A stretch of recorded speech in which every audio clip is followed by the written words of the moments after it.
आपके पास 5 मिनट का वक्त है, क्लोजिंग आर्गुमेंट है, उसके बाद हम ऑडियंस से क्वेश्चन आंसर लेंगे जावेद साहब के क्लोजिंग आर्गुमेंट के बाद। ओके, बहुत शुक्रिया। हमारा जो टॉपिक है डज गॉड एग्जिस्ट, मैं इस पे इतने एकेडमिक तैयारी करके आया था, मुझे था कि मैंने सोचा था कि कई सारे मैं आर्गुमेंट्स दूंगा, लेकिन वक्त की भी किल्लत और जावेद साहब बार बार इधर उधर चले जा रहे थे तो उसको भी थोड़ा एंटरटेन करना पड़ गया।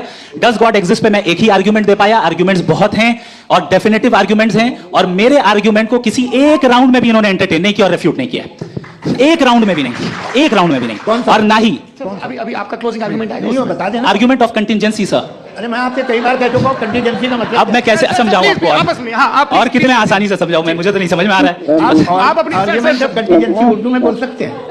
हाँ, आप अपनी बात पूरी कर लें जी, आखिरी 4 मिनट। दूसरी चीज, just a minute please ma'am, can I talk?